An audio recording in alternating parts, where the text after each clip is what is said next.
All right, what is up, guys, girls? Hope you are well. Wes Mitchell here, Chris Clark, as our guy Craig Godwin says, happy March Madness. And Craig, we appreciate you hopping over to our stream, man. You are a frequent flyer of all Gamecock streams out there. So, Chris, I'm honored that Craig is going to join us for hours and is hopping over to check us out.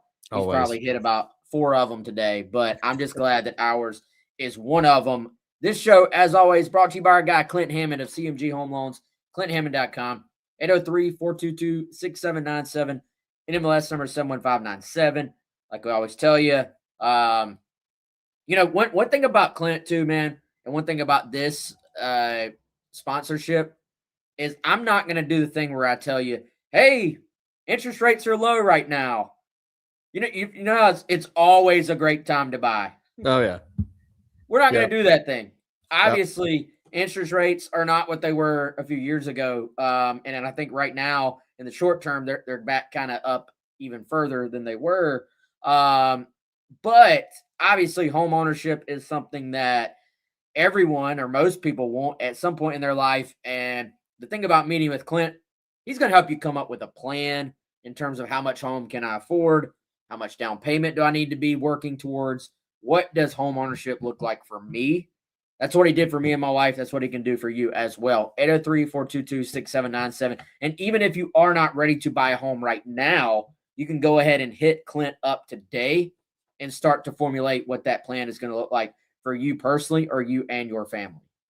And if you're starting to formulate a plan on the next vehicle that you'd like to get, Wes, you know who you can hit up. Our friends over at Ferry Chevrolet, Fairey Chevrolet, ferrychevrolet.com, or 803-937-4531. If you got a vehicle you want to look at trading in, you can ask them about that. They are located conveniently in Orangeburg. You can check out their online inventory also at ferrychevrolet.com. You can check out their financing options. What do the new vehicles look like? What do the used vehicles look like? You can always pick up the phone and call Joseph Ferry, who's a fourth-generation dealer, and his team, 803-937-4531, in business since 1926. My math's correct, Wes. About 100 years. So they're doing something right over at Ferry Chevrolet. Appreciate them being part of the show. All we ask, if you're in the market for a great new or used vehicle, make sure you make them your first call. No doubt, man. All right, let's get down to it. Hopefully everybody has March Madness on in the background. The beauty of streaming and all the options you have out there these days, you can watch it from about anywhere. Chris, do you have a TV within view? Do you have a device within view, or are you? I've got a device in view. Earlier, I was playing it on the computer. I do not, Wes. I'm almost ashamed to say, and I need to hit up our guys at Integrated Media about this. No TV in the office. No TV in the office, which I will say it helps.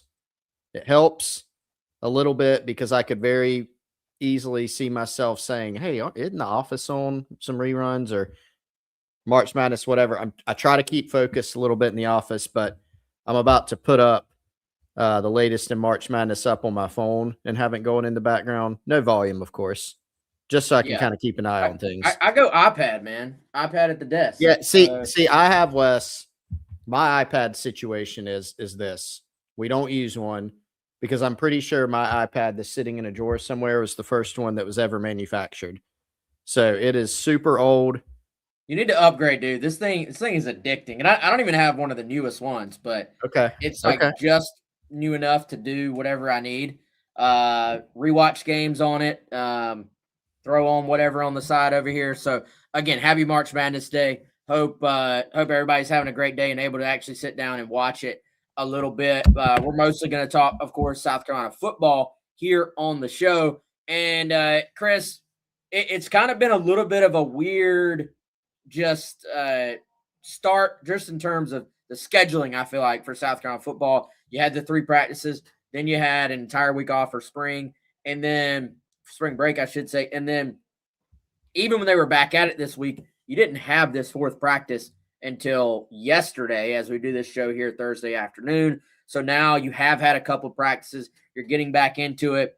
Kind of interesting some of the stuff that has come out in the meantime about how Beamer and staff have tweaked their practice scheduling a little bit of like kind of a mini camp type approach where it sounds like there's a lot more building up in terms of lots of one-on-one type work on Wednesday. Then you move into some 7-on-7 on Thursday, and then you work your way up. Typically in practices, you see that within one practice where you're working your way up, one-on-ones, 7-on-7s, then ultimately some full team work where you're not tackling to the ground, but you are having, both full units on the field at the same time. So a little bit different approach. Chris, I'm thinking, do you remember, I think this is when we sat down with Beamer and we were talking about changes going into this year. He kind of alluded to some other tweaks they were making with the scheduling, with their practice, but didn't go into detail. And then on, I guess, the players speaking on Wednesday, it kind of came out that they have changed the structure of practice up a little bit. And before you answer that, shout out to our guy, Hunter Rogers, who's hopping on, former Gamecock, the best long snapper in South Carolina football history for my money. Oh, there you go. I totally agree with that. What's up, Hunter? Appreciate you jumping on, man. Good to see you around as always. I think, Wes, this is interesting because this was coming up when we were at the facility on Pro Day. And that, remember the conversation that started to percolate, what was that, last year, I think, hey, so-and-so's not having a spring game. Will spring games go away? That, I feel like that's died down a little bit, but I will tell you what has come up a good bit is the idea that more and more schools, whether it's something they decide to do on their own, and we all know how trends catch on in college football, right? Oh, so-and-so's doing this, and it seems to be working. We should probably do that. Or if it's something that's literally put into the structure of college football with the calendar, the rules, how things are done, there does seem to be a lot more conversation behind the scenes of going to more of these like NFL OTA style practices in the offseason, particularly during spring practice. So, you see that tweak maybe at spring practice, if you want to term it that way, with South Carolina. And I think also, Wes, another thing, and I think we've talked about this on the pod before, we certainly reported it on Gamecock Central, is Beamer telling us, hey, we're going to do a lot more kind of football 101, if you want to call that, introduction / reintroduction / reminder type stuff to our guys early. Now, a lot of that was already done, right, in January, in the meeting rooms before they actually hit the practice field during meeting times. But there seems to be more of an emphasis, particularly with some of the issues I think we saw with this team last year on the field with discipline and things like that, just to kind of get back to basics, right? You got to think about the fact that Carolina's got close to 40. I mean, in the class, they have 40. A few of those are not on campus, but largely the freshman class and the transfer class is here. So whether it's introducing the transfer guys to the way that you do things here at South Carolina in the schemes, or freshmen just, hey, maybe you didn't learn this in high school, learning the why of particular things. I mean, the example Beamer gave us was, why is this formation an illegal formation? For some of these guys that have been in college football and come in as transfers and have played 3 or 4 seasons at a different school, they're going to know that stuff. But freshmen, maybe not as much, right? So getting back to basics and that, tweaking some things during practice, these are all things that I think weigh in very importantly to setting the tone for what this team can be this year. Yes, the personnel matters. The coaches matter. They're the most coaching changes we've seen for a Shane Beamer team from year to year. Those things are all critically important, but so are these other things that maybe aren't going to draw as many headlines for this team. Yeah, and I think the thing there is, man, and even I think this was brought up that day when we met with Beamer, the idea of like a lot of guys learning football via Madden, and they're actually, I firmly believe there's some value to that. There's some value to knowing the basics of coverage and how, in a very general sense, how I can attack certain coverages and what's single high, what's too high, what does quarters mean, and stuff like that. But you don't have to get your guys lined up in Madden. Like they're in a legal formation every single time you snap the ball. So I think maybe there's a sense sometimes of guys knowing, well, hey, I know that coach said I'm supposed to line up here on this given play, but maybe I don't know why. And I think if you know why, you can get the other guys around you right as well. Like, even if you forget, well, hey, where am I supposed to be on this given play? Am I on the line of scrimmage or am I off the line of scrimmage? Well, okay, wait a second. That other receiver that's on the side that I'm on, he's on the line of scrimmage. So I have to be off unless we're in some type of unbalanced formation, which you're probably going to know ahead of time. Like, hey, we called this unbalanced. Maybe I'm not even an eligible receiver on this. I'm not going downfield. But just knowing those little things, I feel like are very important. But when you have 40 new guys, and this is the new normal, it's not like you have. Hunter says hammering down the little things to make it easier to handle in-season practice plans. Have everyone on the same page going each week. Terminology, base calls, fundamentals. Dude, you're talking about a third offensive coordinator in the last 3 years as well. So your terminology, your way of doing, your way of attacking certain coverages is going to shift again if we're just talking about an offensive standpoint. At least on defense, if you've been here a year, 2 or 3 years, you've got the same guy running the show.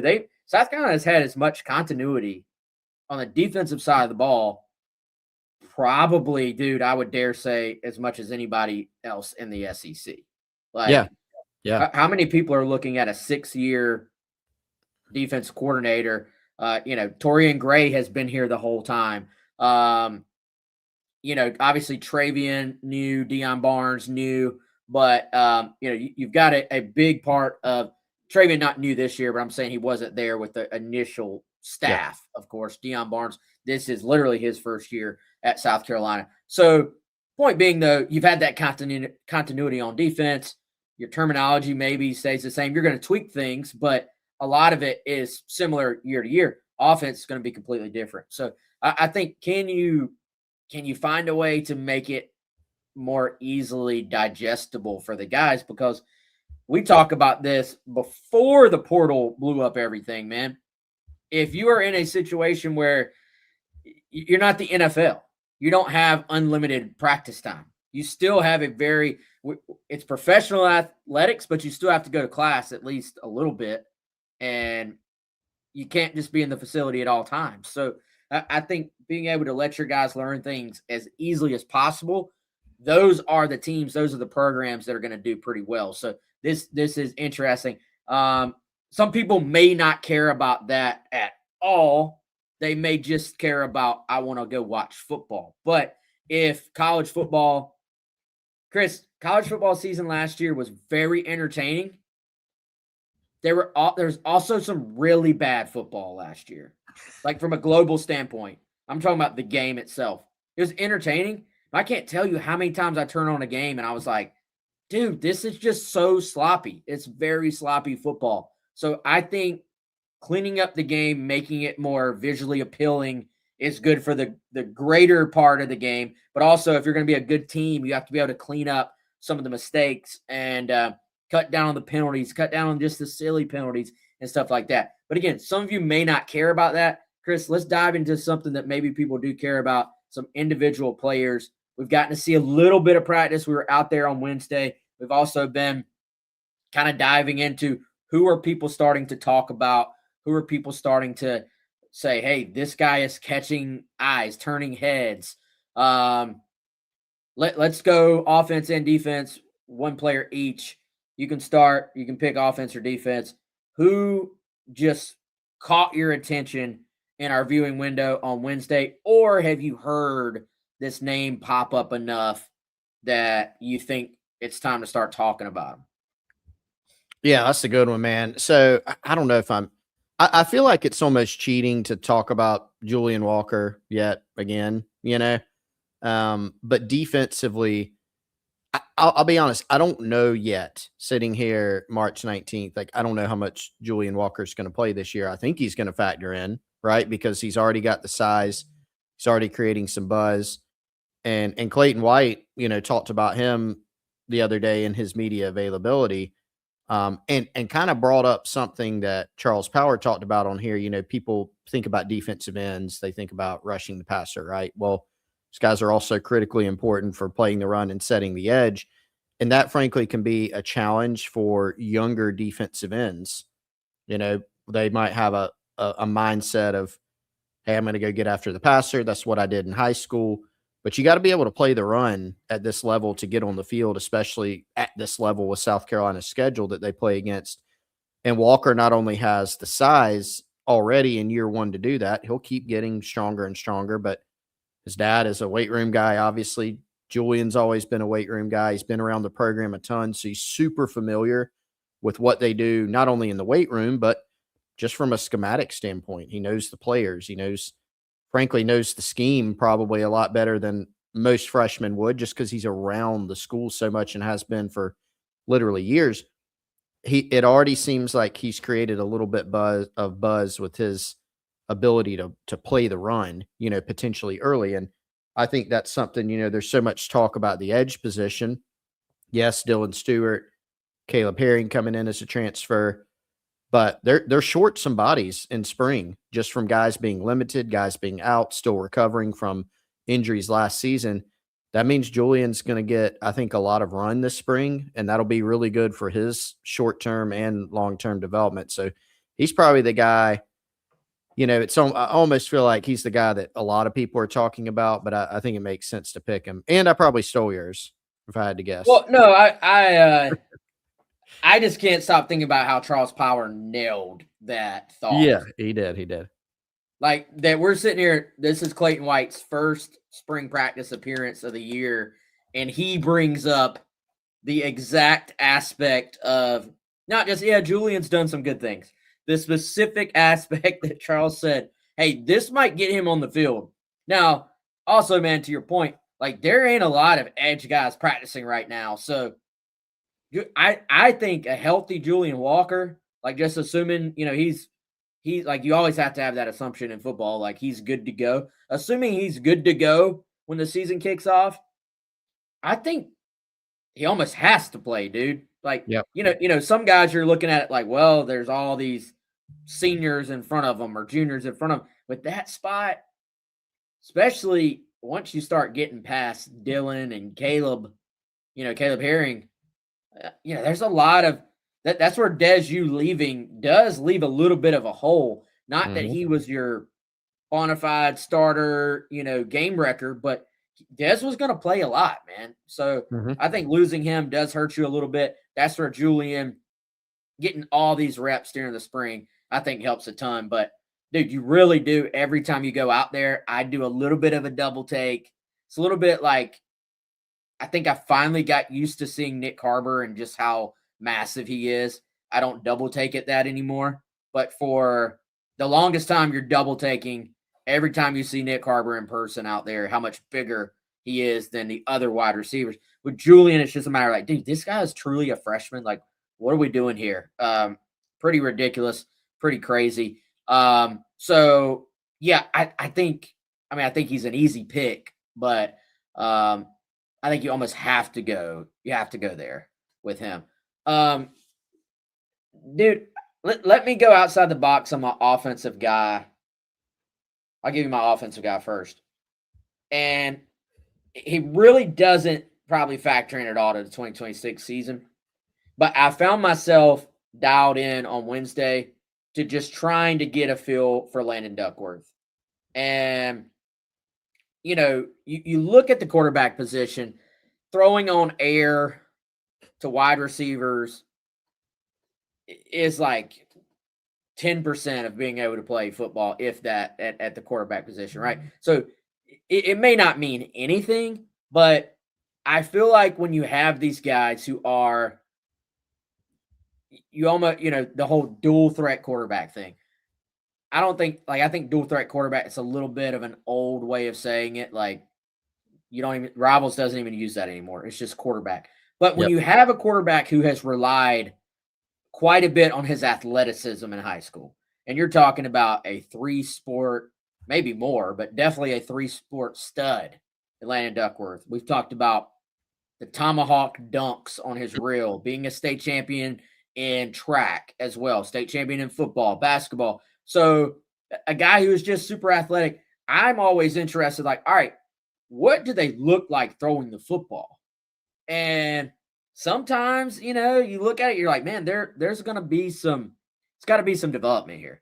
And I'm not saying there doesn't have to be some development in terms of all the things that go into being a good passer at the college level. But watching Landon, I got to say, the ball does pop out of his hand. The ball does come out with a pretty good spiral. It appeared he was throwing some fade balls. Sometimes when guys have kind of just messed up mechanics, for lack of a better way to say it, you got the ball's kind of spinning all sideways. It's not real accurate in terms of how it floats in there from throw to throw. I thought there were some good things from that throwing motion, knowing we already can check the athleticism box. Mm-hmm. Landon's already put on some good weight since he arrived. That's something we've heard. And then the fact that Briles' entire offense is built around kind of trying to make things easily digestible for the QB. So, again, it's going to be Lenore Sellers this year. Cutter's going to be your backup. I feel pretty comfortable saying this year, but I did watch as much of Landon as I could as he was throwing to receivers on air, that's just where we are right now, y'all. We're not able to watch a ton more than that. But you always like to see what's the new QB look like, man. Yeah, no doubt. I was watching him too, and it's something that we gave Charles Power his flowers a little bit ago when we had Charles on last time. And he was talking about how Cody Belair, who's his partner over there with scouting and rankings at Rivals, was at the Alabama-Mississippi All-Star game and had pointed out, like, this cat, can throw it, and I think maybe what I took away from that was, without talking directly to Cody, was like, he was better than anticipated even there, just in terms of the arm talent. So there's a lot to work with there. And I think the good thing too is, Wes, he's someone that, unless things go wrong for South Carolina, and by that I mean injuries primarily, probably, he's not going to have to factor in. And so he can get into this offense, learn it, go through spring ball, go through summer, preseason, learn from the guys ahead of him, and learn in the offense too. By the way, that was something I don't know if we'll get to, but I think worth pointing out within what Kendall Briles said the other day, something that I think is probably music to South Carolina fans' ears, given some of the inconsistencies and issues, Wes, is that Briles was asked about, last year's offense and last year's version of Lenore Sellers. And he kind of just said, all that's last year. Like, I think, paraphrasing here, I'm not looking at last year's playbook. We're installing our offense. And we all know this offense has got some key differences from what South Carolina's done in the past. But when I heard that, it got me thinking, remember when Marcus Satterfield was hired? And everybody's question, including ours, was, what is his offense going to look like? And you could never get a great answer to it, and then you probably still don't have a great answer to it. Honestly. Yeah, you don't. That's what I was going to say. You still don't really know, because it took so many forms. It was high volume, all those things.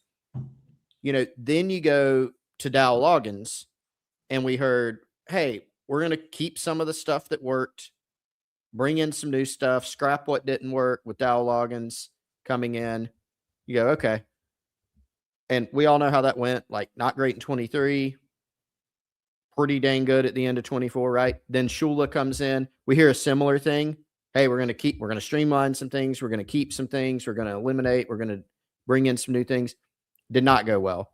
The point is, like, there's nothing that you hear or see with this offense. It's like, hey, it's very important to keep these certain things. Like, maybe there's some things in there. I'm sure Kendall Briles has talked to Lenoris, and he says, hey, I really like this concept.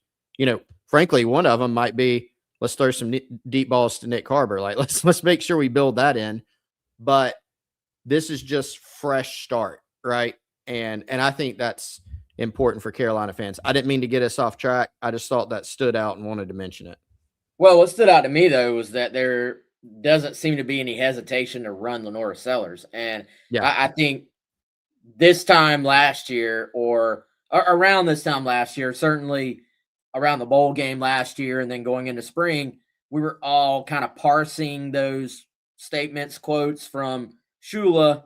Well, does he want Lenoris running the ball? Does he not want him running the ball? Does he want to limit him running the ball? Kept talking about, running the ball in structure, like when we want to run the ball as opposed to not because he has to. And I think a lot of people kind of their antenna was up, like, all right, how are we going to use 16? And knowing how many of those plays from the season before were based on Lenoris either taking off running or taking off running but keeping his eyes downfield and making a big play off platform, basically. So I don't think Bryles is going to have any reservation. He's not going to run the dude 30 times in a game, but he's not going to have any reservations of saying, hey, we need a first down here. Let's let 16 run the ball. And so I think there's also, I don't know, man. There it was just so NFL oriented, I feel like, from Shula, and old school NFL, not new school, which has a lot of the layers that you see in the college game. So I people are going to say, hey, wait and see, show me. And I think that's fair. I think that's definitely fair. Show me. But you have to like what you heard then compared to people perking their ears up like, wait a second, that something about that, I'm hoping I'm wrong, but something about that does not quite sound right. And we have to explain it away sort of this time last year in terms of how they want to do this. And I think this is a good fit, man. I also think some of the RPO stuff, can you force teams out of zone coverage? Because I think you look back, a ton of those runs from Lenoris 2 seasons ago were when teams were stuck in man and the receivers run off the corners, and then Sellers sees a lane and the front four, front five, the guys rushing the passer, they get out of their lanes, Sellers creases them, and then the DBs have their backs turned. And or even when teams will play man with that spy, if Sellers makes your spy miss, then you're still going to have some big plays. We saw that at Clemson. Well, everybody said, no, we're just going to zone and put all eyes on this kid. Well, if you're executing these RPOs the right way on the outside, there's a lot of ways you can kind of just chunk up zone coverages, I think, especially as much as the old Bryles, like we're going to spread the field literally from sideline to sideline and spread out your defense as far as physically possible. I think there are some things where maybe you get people out of quite as many of those zone looks, which I think could be big for Sellers and for this offense moving forward. All right, I think, dude, this is a good time. Who do you need to tell everybody about Atsko? Yeah, let's tell everybody about Atsko. Atsko.com since 1933, another company that's been around a really long time. If you're an outdoorsman or you're interested in being an outdoorsman, go check it out. Hunting, waterproofing, pet care products, personal care, skin protection, odor control, hair and body, sun protection, even products for sensitive skin. Go check out their online shop there. They have a ton of really cool products that have been in production, as I said, for a long time, since 1933. So if you're a hunter, if you're an outdoorsman, they got all types of UV control, even specialized laundry care products for hunters, a lot of different outdoor gear. Again, you can go check them out, Atsko.com. Our guy Lee running the show over there, doing an amazing job. He's got some big plans to keep improving things while keeping the great products that you're used to. So Atsko.com, that's ATSKO, Atsko.com. Go check out their online shop. See if you can find something that appeals to you if you're an outdoorsman, even if you're not. A lot of personal care products on there as well. All right, let's keep it moving, man. In terms of you, all right, you gave us your defensive guy. I gave us my offensive guy. Who's your offensive guy that maybe just piqued your interest so far? Yeah, not picking offense first was also a little bit of a filibuster because I'm like, man, there's a lot of directions we could take this. First of all, offensive line, right? Like that's where I'd like to go. I don't know if I know I haven't seen enough. I also don't know if I've heard enough. Like I have a pretty good sense of if there's an A group or quote unquote starters or a quote unquote depth chart. I have a pretty good sense of a lot of the guys that have been working there. But have I heard enough specific feedback to say I've really got my eye on this guy, right? Like a Carter Miller may be a really good pick because center is super important for Kendall Browell's offense. South Carolina had some struggles at the center position last year. To me, he would make a lot of sense. But I'm gonna go with a pick that might be in between a Landon Duckworth and someone who's almost definitely going to be a starter, kind of like a Carter Miller. But that's because I spent a good bit of time watching him earlier this week, yesterday morning during practice. Malik Clark, I remain intrigued. And you wrote about what Kendall Browell said about the receivers, the receiver rotation. How many are they going to play on the field at the same time? How many will they play in general? This is a really competitive room, I think, at the end of the day. When everybody's fully healthy and in there, you have a mix of, you think of Nick Harbor as a returner, right? Or, Amazio Bennett at Jaden Sellers. Then you've got Nitro Tuggle out there. You've got Jaden Gibson, once he's full go, in there as a guy with talent. But Malik Clark's one of those guys out of that, what ended up being a six-man freshman class, and Brian Rowe has left to go to UCLA. He's one of those guys that took a red shirt. Can he break into that rotation at the end of the day? He has a lot of talent. He looks really good just in terms of his size. He's smooth. He can run. He's got really nice ball skills, whether it's down the field or just, snagging short routes, plucking the ball out of the air with long passes. And he's another one of those where I don't even know if this is a breakout year. I don't know that, just because, again, it's going to be so competitive. You can't play 9 receivers a lot of snaps over the course of the year. It's not going to happen.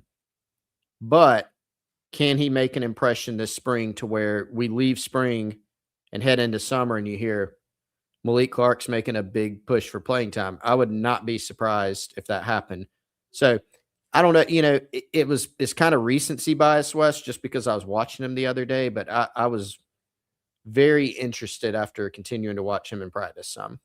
Well, dude, we talked all last offseason about all these newcomer receivers and which one's going to be most ready, which one's able to help right away, which one's more of a long-term play. Frankly, in today's era, which ones are going to stick around, and we've already seen Brian Rowe transfer out. So that's just when you bring in 5, 6, 7 guys at a position, that's the reality of where we are right now. You're going to lose some guys to the portal. You already did in B. Rowe, who I still think is a very talented dude. I think he'll have a good college career. Where does it go from there for him? We'll find out. But I think, Malik's as good of a pick as anybody. Craig mentions that Lex Cyrus said Murph has the best hands on the team. I mean, yeah, Murph's someone we've talked about him for, for a year now. I think you're going to have some good competition in that room, man, in terms of who is going to step up and play the most. We know Harbor is going to be one of your starters. I think that part is pretty easy to say. I feel like Jaiden Sellers, as long as he keeps coming on and doing what he did the second half of last year, is going to be on the field a lot somewhere. He just is. So I think at that point it is up to your Nitro Tuggle, your Mazio Bennett, your Donovan Murph, your Malik Clark, your Lex Cyrus. Who am I forgetting? Jaden Gibson, if he's 100% full go. That's where all those guys are going to have to.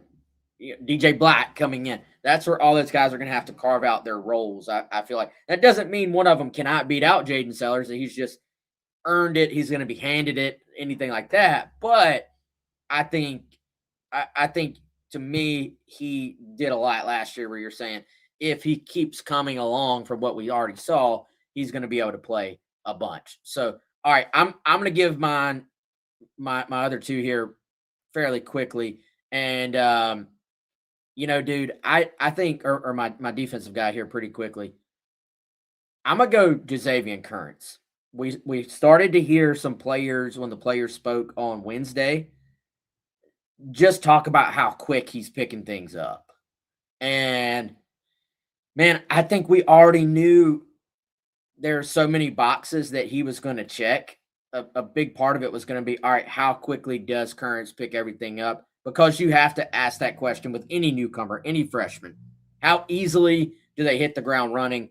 Early indications from his teammates themselves are that Currents has been able to learn things very quickly, has put himself in a position where he's already making some plays in practice. So to me, when you hear that about a guy who one of those indicators Charles Power talks about, had a fantastic senior season, playing the best ball of his life as a senior, man among boys, all those markers you're looking for, comes right in and starts impressing his teammates at a position, dude, where there is some playing time to be had. Like safety, I don't know, man. Like I feel like most of this defense, I can tell you, for the most part, even sitting here March 19th, to a decent degree of accuracy, who's probably going to be starting. Safety opposite Peyton Williams. I don't know that I can tell you that right now.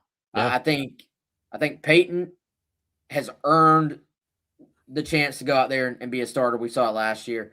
But who's out there with him? I think very up in the air.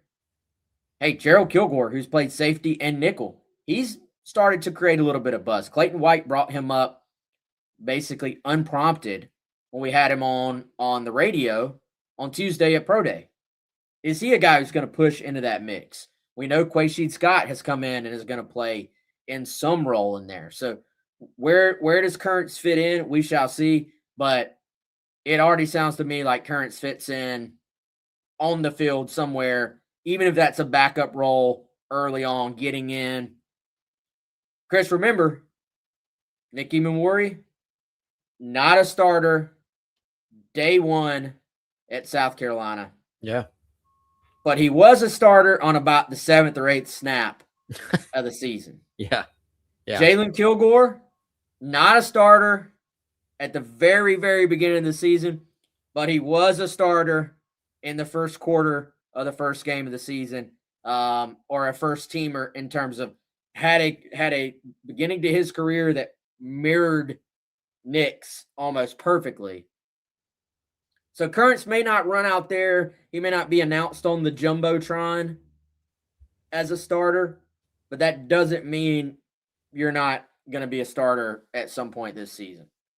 Yeah, I like that pick. And, with Currents, he's been on the recruiting radar for so long, and he obviously has a lot of physical talent. But I think as his senior year went on and the Shrine Bowl, like you just saw and heard more and more from people who watched him about what he brings from an attitude and like a mental makeup. He's got that leadership. He's got that alpha type mentality, and you really like that. I mean, especially with a young guy like that, he's not going to be afraid to go in there and make his mark. He's not going to be meek. He's going to come in and, all indications are working very hard, integrating really well. And so you're right. That is one of those spots on defense, and there aren't many at all, where you go, all right, there's an opening here. There's not an established starter back. You're not quite sure how it's going to shake out. And what that means is there's going to be competition at that position. And I mean, if you're placing bets on it, Currents is playing this year. I think the question is, just how much and how early. It would not surprise me if he's a starter at some point this season. I wouldn't be shocked if we fast forwarded and he's sitting there rolling out with the ones in game one. Not saying that's going to happen. Wouldn't be a total shock either. So that's a good pick. I like that one.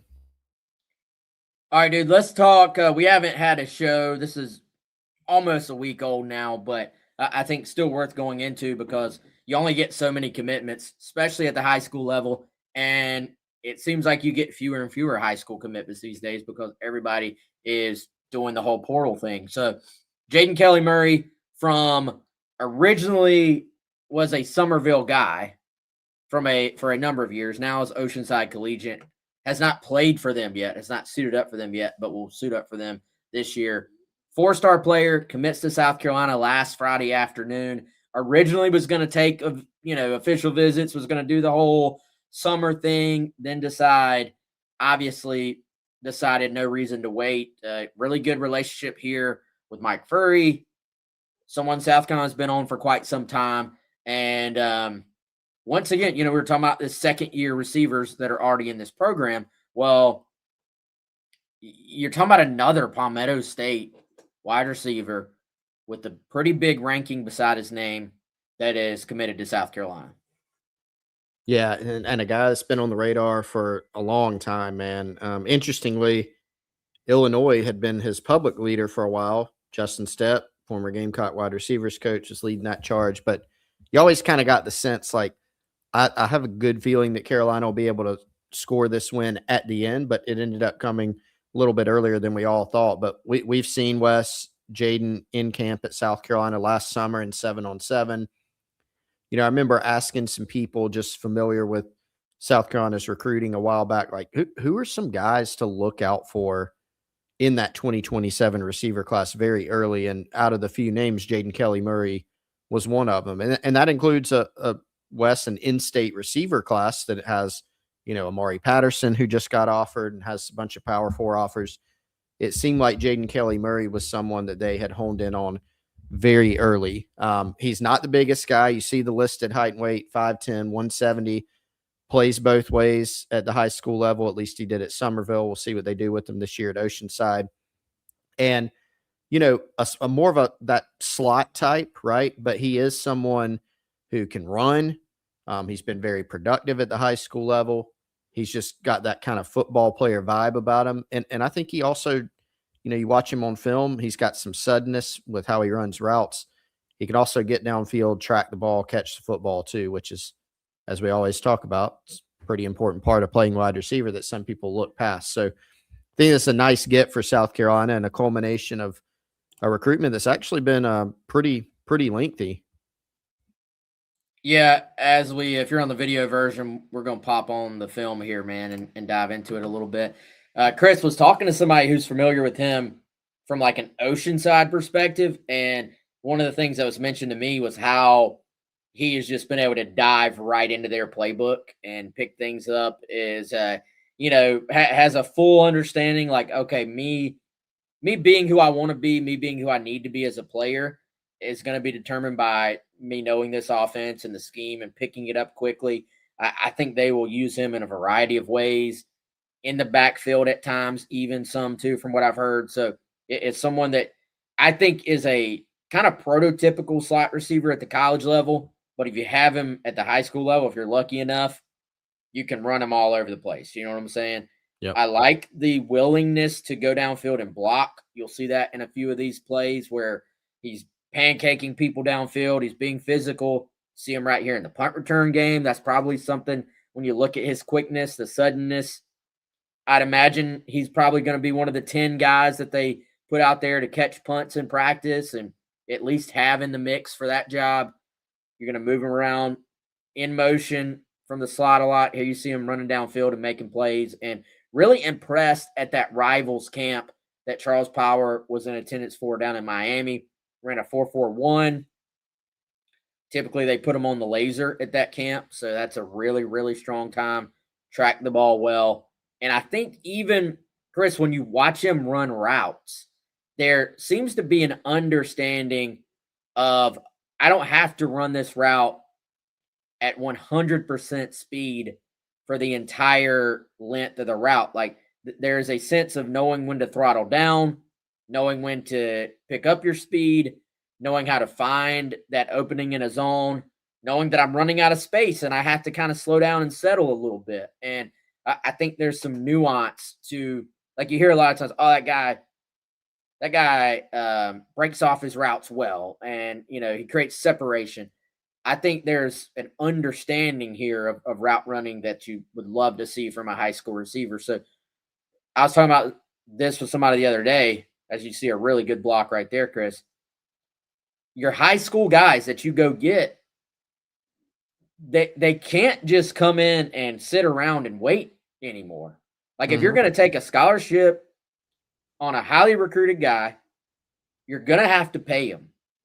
And if you're going to pay a high school guy, they can't just sit around and take up money on your budget because that's money you could have gone out and spent on a transfer portal guy.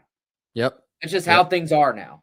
Yep. So my high school guys better be able to learn things pretty quick and better be able to help in some way and be willing to help in some way in year one. So I do think there are some intangibles here, whether it's him helping on special teams, whether it's the quick, settling in at the position. There are some other reasons to like this pickup other than just, hey, he's a 4-star guy, number 200 overall prospect in the country.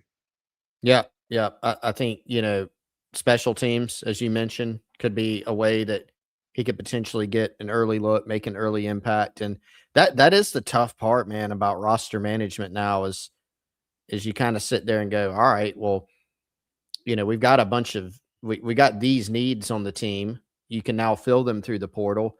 But even just for like depth gets, a lot of times you're sitting there going, all right, in the pre-portal days, you would say, you remember hearing this a lot, Wes? We're going to need some of these freshmen to come along and play for us this year. You still hear that some. And if the freshmen are the best guys, sure. But nowadays, you're taking portal guys for depth too.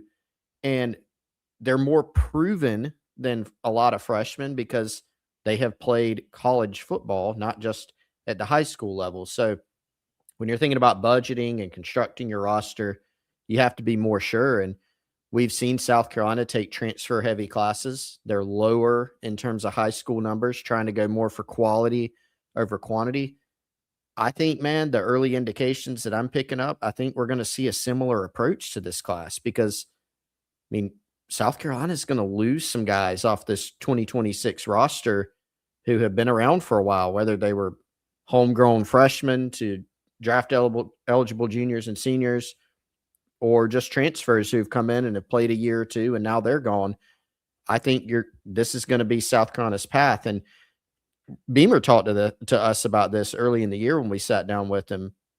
You always want to start with high school recruiting, but you do have to be very cognizant of how you're building the roster. But Jaiden Kelly-Murray, to go back to him, is someone they've recruited for a long time and they clearly believe in and really wanted to add to the class. And, when you watch him on film, watch him in camp, you can see the attributes that South Carolina, that Mike Furry and the rest of the staff like about him. Yeah, I think you lock this guy in now, man. You do have, at least you've kind of filled that spot. Like you have a highly recruited, highly respected wide receiver now. You can be a little bit more selective, I think, with the other, one or two receiver spots that you're going to take in the class. My guess, you probably want to go with a little bit more size, a little bit more of an outside wide receiver with your additional receivers you take in this class, because now you have JKM, and you look at the class before, you brought in a guy like Sequel Patterson as your main high school receiver in that class. Sequel, a little bit more of a slot guy as well. So I would imagine you want to focus in on kind of that X or that Z, your outside receiver types, bigger, a little bit longer.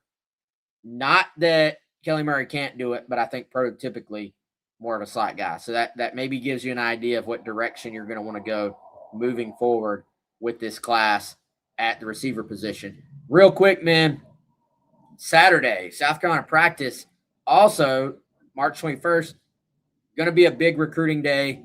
We should have more names to keep an eye on, but none bigger than Josh Dobson rolling in, the big-time 5-star cornerback, originally from Catawba Ridge. Now he's up there at Huff in the Charlotte area, and I guess we technically can't call him an in-state recruit anymore. I still consider him as such. Yes. Still consider him as important of a recruit as there is in this class because, dude, I think he can come in and play a ton for you in 2027 if South Carolina's able to land him. But it's been kind of a big week in recruiting. They had some guys on campus on Wednesday when we were there. Anthony Sweeney, number 3 edge prospect in the country. And then there will be a huge list of guys on campus coming up on Saturday. Yeah, had guys rolling in and out. Sweeney was a big one.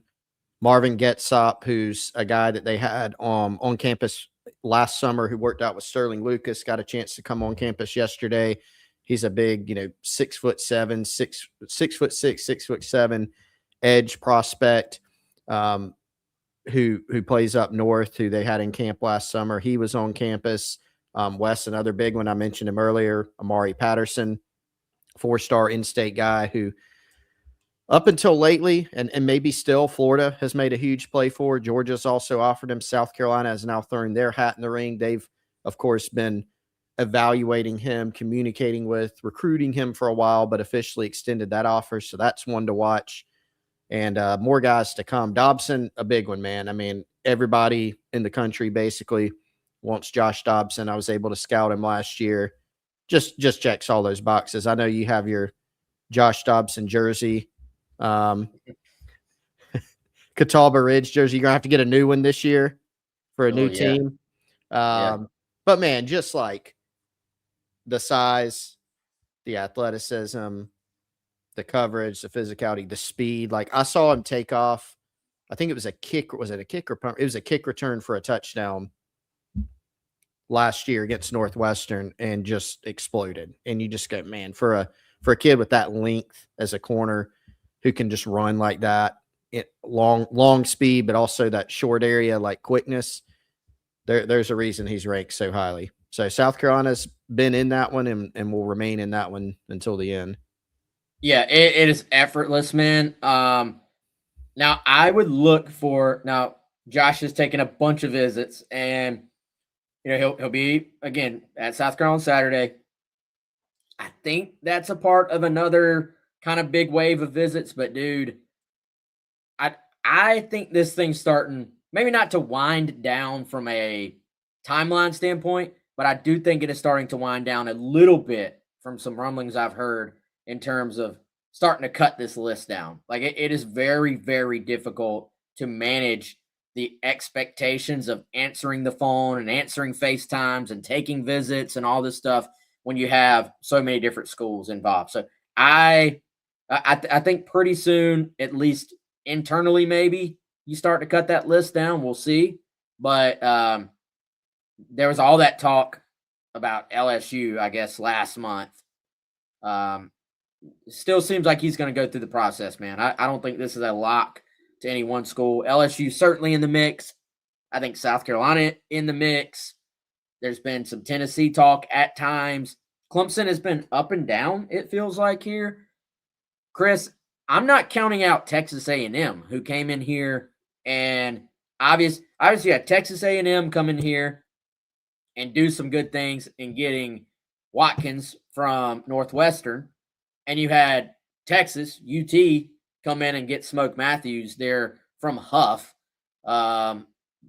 Ironically, Mark Orfe, who was a lower level assistant as he was getting into the coaching game here at South Carolina, has worked his way up and is one of the best up-and-comers, I think, in the country in the secondary, and recruited Smoke to Texas and now recruiting Dobson there to Texas as well. So bona fide big boy recruiting battle there for Josh Dobson down the stretch. So, all right, y'all. Hey, we're going to get out of here soon. Chris, I got to ask you, man. Give me your thoughts on, and I'm going to give him a shout out here because he's actually become one of my favorite Gamecock Twitter follows. What did you think of the plate that went viral from our guy, General Will, who just knows how to go viral, by the way? He could have just posted his plate of barbecue, just been like, guys, check out my plate of barbecue. And it might have got 500 views. But he decided to add South Carolina barbecue is by far the most superior barbecue in the United States. Yep. 514,000 and counting views later. He has created a barbecue war Yep. on Twitter, which he pretty sure this was designed to do just that. So congrats, General Will, you succeeded. But more importantly than all that, what do you think of the plate, Chris? What are you giving it in terms of out of 10? I'm hungry looking at it. Do we know where this is from? Do not know. I'd like to know. So we got the roll doesn't really matter to me. I typically skip the roll, but that is Chris, no. Yeah, I do. I try to save my God. carbs so that I can do like room for other things, but that roll, I will say, looks phenomenal, or rolls, multiple. We got some potato salad, right? That looks excellent. And then the hash and barbecue combo right there. And it looks like, do we have some hot sauce kind of extra on I think there? there's hot sauce on the hash and On rice. the hash, which is a good move. There's some mustard sauce, I think, on the pulled pork or chopped pork. I think that's pulled pork. Yep. And then we actually have onion rings, which I don't know if I have to have that with my barbecue, but yeah, I'm not mad about it. I'm not mad about it. They look fine. I'm not a big onion ring guy, so I just kind of leave that for what it is. I'm not as much of a mustard barbecue guy. I'm more give me some barbecue where I don't even need sauce. That's the best. And then I'm vinegar, and then depending on the mood you catch me, I'll take, your kind of more standard barbecue sauce and then some mustard. Now this mustard is not that's more along the lines of the mustard sauce I like, but without tasting it, I'd hesitate to assign a rating, but the visual rating, Chris, just I mean, I'm like at a 9 with this. I mean, yeah, I am too, dude. Like, yeah, I almost question, like, did Will actually take this photo? Food is hard to get a good. There's a reason why, like, the restaurants use fake food for their photos and their commercials. Yeah. It's hard to photograph food and make it look appetizing. Yeah, it looks excellent. This looks very even so. Catholic Southerner said onion rings is a gamble. I think potato salad is a gamble, but I am willing to take a gamble on this. This potato salad looks excellent. Mm-hmm. Yep. The one thing I disagree with you on, though, man, is the roll, because a roll by itself does nothing for me. But a little sweet roll to mix, like, to kind of just throw in there and balance out all the saltiness that I'm getting with everything else. Throw in a sweet tea as well. The sweet tea is necessary, yes. But the roll actually does something for me, man. Maybe even make yourself a little bit of like a mini pulled pork sandwich with the roll. Mini Sammy. Yeah. I'm telling you, man. I'm with you. 9 out of 10 only just because I feel like it would probably be wrong just to hand out a 10 from a picture, but can't do that. No. This is an excellent plate. So great job, General Will, and good photography skills, man. This guy has taken a lot of Instagram photos of his food over the years, I think. So shout out General Will. All right. I was going to close it out on that. He is united, as Chris Jackson said, he has united the entire state of South Carolina for at least a moment against all the outsiders who are not from the Palmetto State. So shout out. We'll see what Will is going viral for next. It'll be tomorrow, probably. So the guy knows the algorithm. All right, we're out of time here. We're going to go watch some basketball. Appreciate you guys for joining us. Appreciate all of our sponsors. Appreciate everybody in the chat hopping on and joining us and talking. You guys make it possible, honestly, and you guys make it really, really fun. So shout out to you guys. Come check us out, Gamecock Central. If you're not a subscriber, GamecockCentral.com. We do currently have a spring sale, 50% off for new subscribers. You also get a year to the Athletic with that too. So come on over, check us out, GamecockCentral.com.